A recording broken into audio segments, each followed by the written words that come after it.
Halo semuanya, kembali lagi bersama saya di channel Brancur Movie. Bagaimana kabarnya? Semoga selalu disehatkan jasmani rohaninya dan juga digampangkan milik rezekinya. Pada kesempatan kali ini, si Brancur akan membahas film yang berjudul Sniper, Tehe Wehite Raven. Jika dalam bahasa Cigendot alias Cidampit, dibacanya yaitu Sniper The White Raven, rilis pada tahun 2022. Nyatanya, film ini diambil dari kisah nyata, di mana ada pasangan suami istri yang mengungsikan hidupnya demi kenyamanan, ketenangan, kebahagiaan, ketidakrarungsingan di saat negaranya sedang terjadi konflik dengan tetangga sebelah. Namun semua itu tidak berjalan dengan lancar, malah berujung dengan sebuah petaka yang amat tidak bisa dilupakan seumur hidup. Apa itu? Bagaimana kelanjutannya? Jauhi keramaian, siapkan posisi rebahan terbaik kalian, jangan lupa pakai handset di hidungmu. Ini dia alur cerita filmnya.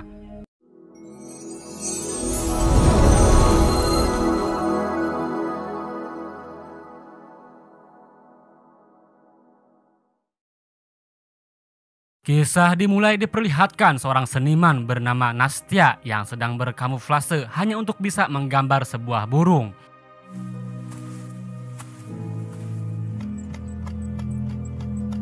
Nastya sendiri mempunyai seorang suami yang kerjanya sebagai guru honor bernama Mikola.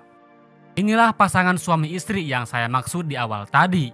Meskipun hidup jauh dari kota, tetapi mereka berdua ini sangat bahagia sekali.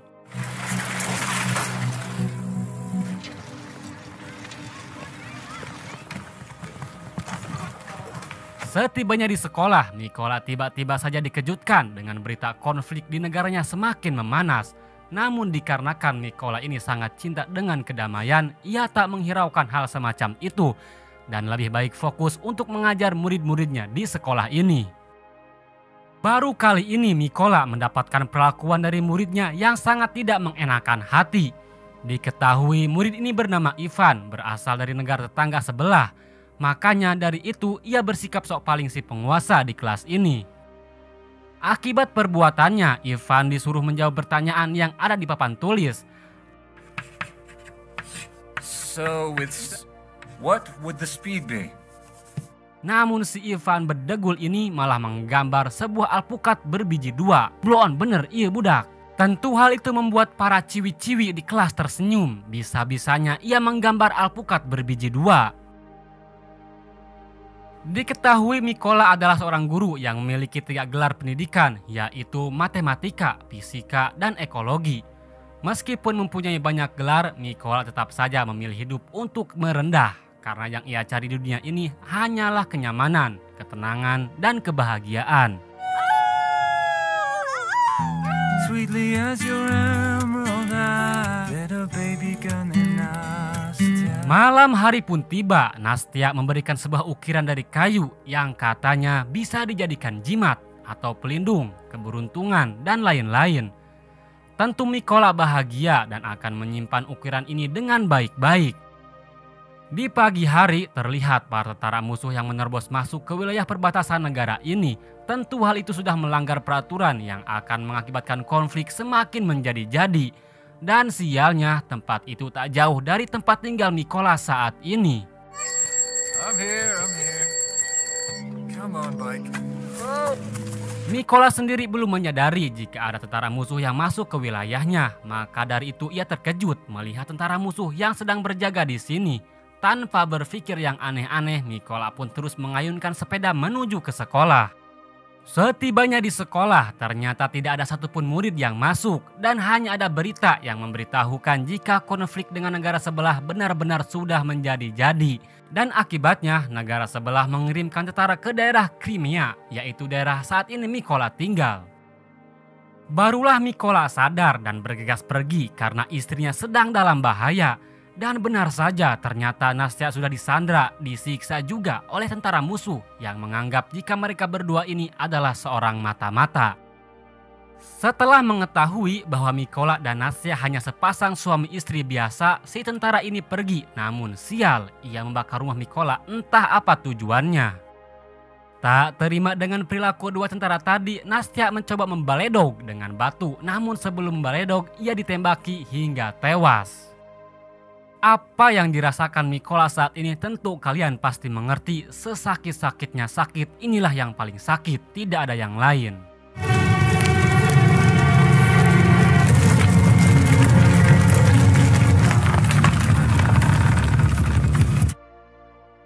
Keesokan harinya Mikola ditemukan oleh dua tentara yang sedang bertugas. Sebagai tentara yang baik, mereka menggali tanah untuk menguburkan jasad Nastia.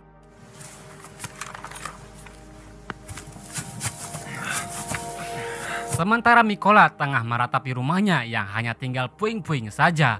Anehnya, ia menemukan jimat pemberian dari Nastia yang tidak terbakar. Di sini, Nastia dikuburkan. Tentu Mikola tak akan langsung bisa menerima kepergian sang istri tercinta.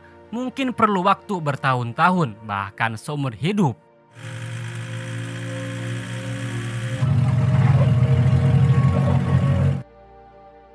Setibanya di markas, dua tentara tadi melaporkan kepada atasannya. Namun atasan itu malah memarahi kenapa ia membawa Mikola ke sini dan ia mengira jika Mikola hanya mata-mata musuh yang mencoba mencari informasi. Lantas Mikola pun dengan tegas berkata bahwa dirinya ingin menjadi tentara untuk balas dendam sekaligus mengusir musuh dari negara ini. Melihat tekad yang kuat dari Mikola, si atasan itu pun dengan senang hati menerimanya.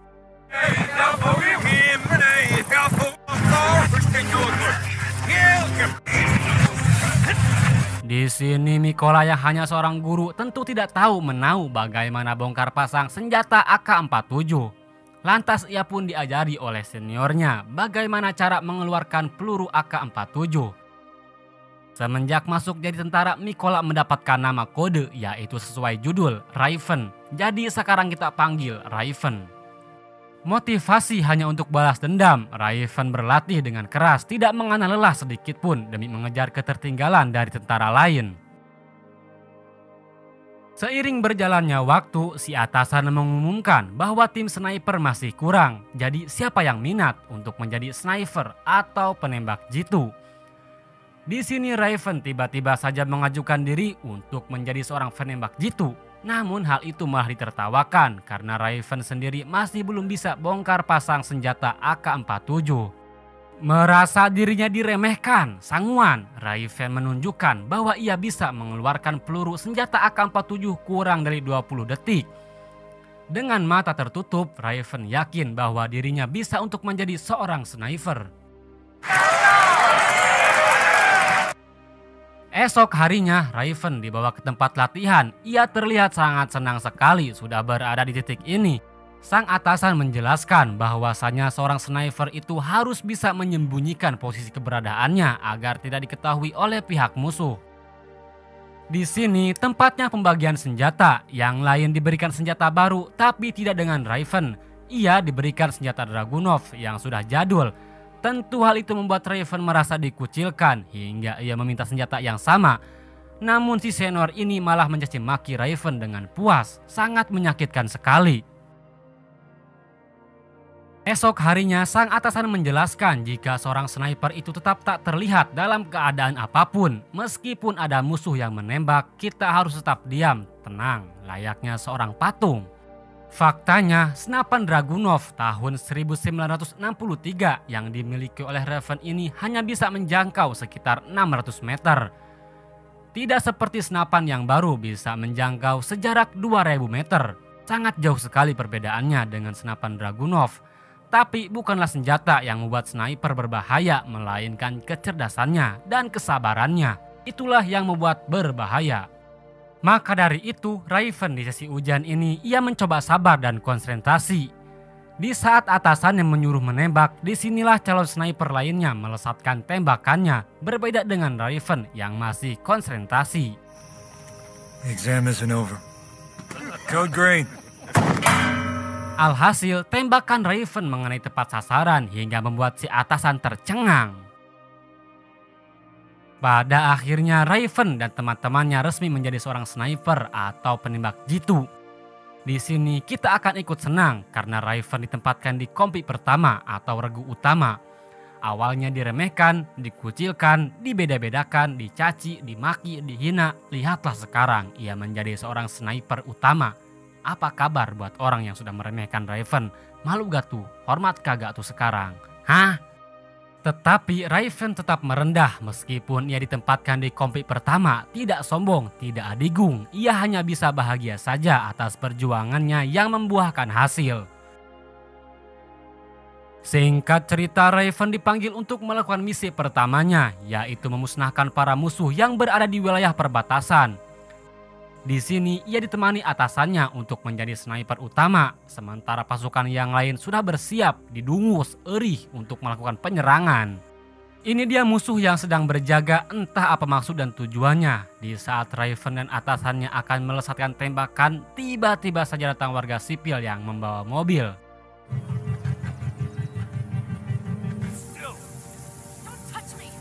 Di saat melihat warga sipil dihajar oleh tentara musuh, disinilah Raven dan atasannya. Target is taken a hostage.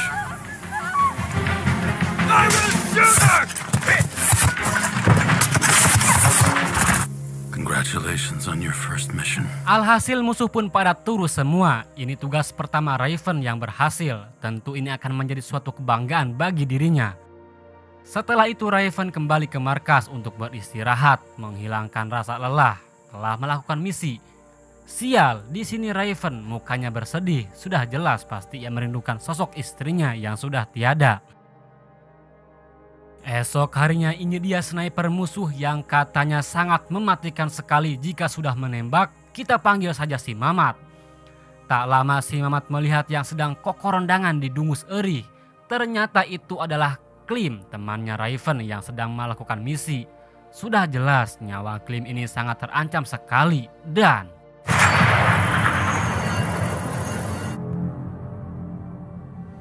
pada akhirnya jasad Klim dibawa ke markas. Siapa coba yang tidak terpukul dengan keadaan seperti ini? Apalagi Raven selaku teman dekatnya pasti sangat terpukul.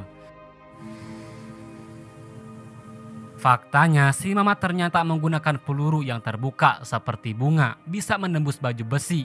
Sebab itulah alasan Mamat sangat mematikan sekali. Goodbye, okay? Should still be empty and watch them closely for activity. But Setelah kematian Klim, Raven mendapatkan misi lagi untuk merebut parit dari garis nol. Ia berangkat pagi-pagi sekali supaya tidak diketahui oleh pihak musuh.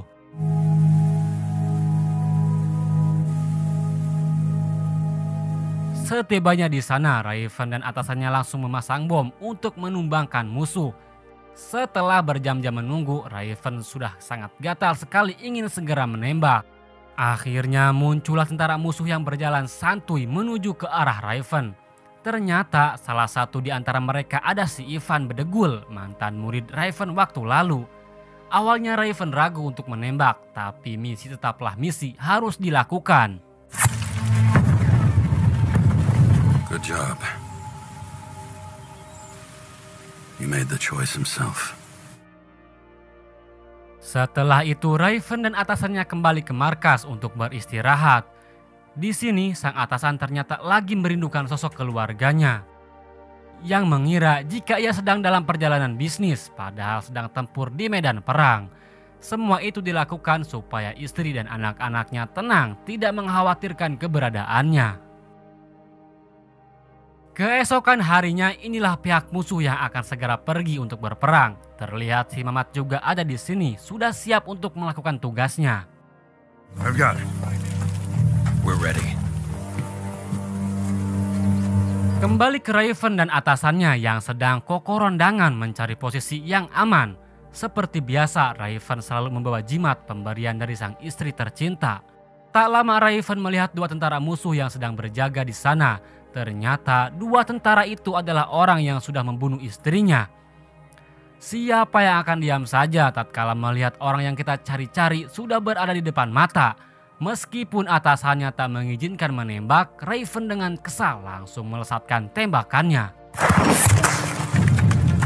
Tanpa disadari ternyata si Mamat juga berada di area ini. Setelah mendengar tembakan tadi, ia langsung mengetahui posisi keberadaan Raven dan atasannya. Tentu kita tahu apa yang akan ia lakukan. Ya, pada akhirnya si atasan harus tewas oleh si Mamat sniper mematikan. Situasi seperti ini sulit untuk menyalahkan siapa yang salah. karena saya juga mengerti dengan keadaan Raven yang tidak akan tinggal diam saja ketika melihat orang yang sudah membunuh istrinya. Jadi kita salahkan si Mamat saja, kenapa atuh tembakannya tidak meleset.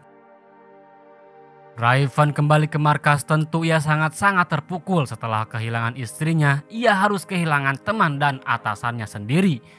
Di sini Raven merasa dirinya bersalah, kenapa ia harus melakukan hal yang sembrono tanpa memikirkan keselamatan terlebih dahulu. Keesokan harinya terlihat sniper musuh yang berada di dalam rumah, tapi ini bukan si Mamat melainkan anak buahnya. Yang satu lagi sedang berkamuflase sebagai tumpukan sampah. Tanpa mereka sadari, ternyata Raven secara diam-diam sudah berada di sini untuk mencari sniper yang telah membunuh atasannya. Terlihat sniper musuh membuat kesalahan hingga ini yang terjadi.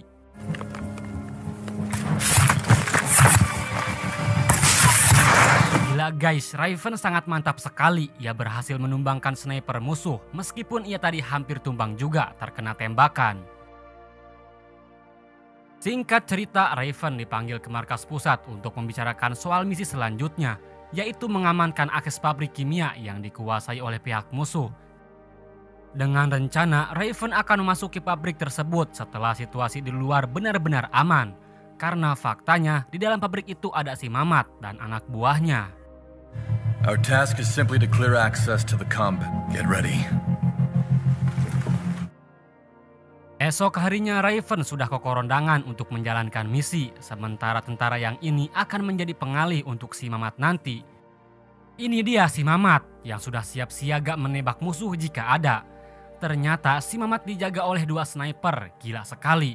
Tak hanya itu, ia juga dijaga oleh pasukan marinir yang siap mengorbankan nyawanya. Ini dia pasukan sniper yang disiapkan untuk membantu penyerangan dalam misi ini. Kembali ke Raven yang sudah berada di posisi, ia langsung melakukan tugasnya, yaitu membunuh penjaga di bagian belakang gedung. Ternyata si penjaga ini adalah orang yang sudah membunuh istrinya, lantas kita tahu apa yang akan ia lakukan. Setelah itu dimulailah penyerangan untuk penjaga yang berada di depan. Si tentara ini akan mengalihkan perhatian si Mamat supaya tidak ketahuan bahwa anak buahnya akan segera...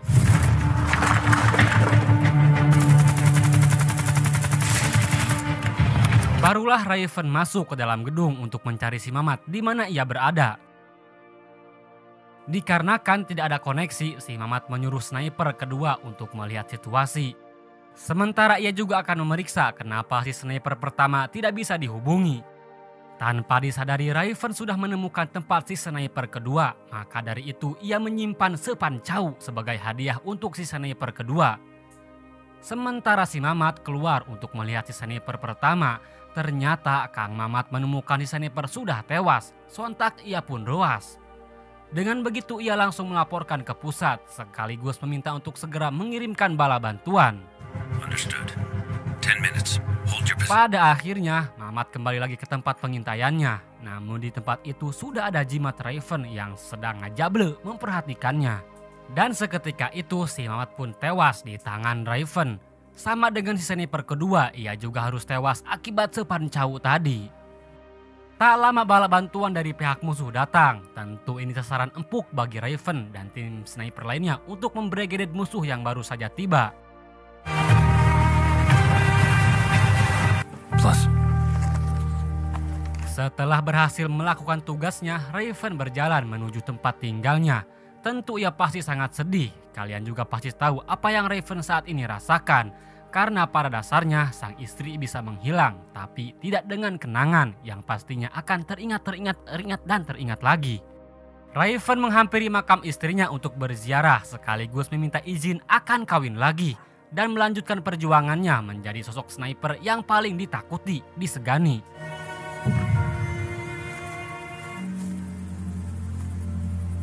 Ini dia Raven, sekarang ia sudah menjadi sniper yang paling ditakuti di muka bumi ini.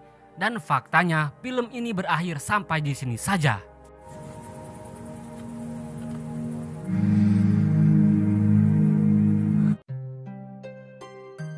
Maaf sebelumnya guys, saya ingin menyampaikan sesuatu untuk kalian semua. Semoga saja ada yang nonton sampai akhir. Saya admin Brancur Movie mengucapkan banyak-banyak terima kasih kepada kalian semua yang sudah menonton. subscribe di channel saya. Terima kasih juga buat CS Teleletik saya yang telah mempromosikan channel saya melalui akunnya. Ini akunnya MJ Mopi namanya. Lal, thank you Lal, pokok nama ampek gue Lal. Lal, ngopi Lal. Alhamdulillah berkat dukungan kalian, doa kedua orang tua juga tidak ketinggalan. Baru 2 bulan lebih channel saya sudah mengajukan monetisasi. Semoga hasilnya sesuai harapan. Amin. Ini benar-benar di luar dugaan bagi saya. Pokoknya sekali lagi buat kalian semua, dimanapun kalian berada, terima kasih yang sebanyak-banyaknya dari saya. Entah bagaimana saya bisa membalas kebaikan kalian semua, saya hanya bisa mendoakan saja. Semoga kalian diberikan kesehatan jasmani rohaninya, diberikan rezeki yang berlimpah dan berkah, digampangkan segala urusannya dan dibahagiakan hidupnya. Amin. Mungkin hanya itu saja. Mohon maaf bila ada kesalahan-kesalahan dari saya. Saya Brancur. Mohon pamit undur diri. Sampai jumpa lagi di video selanjutnya.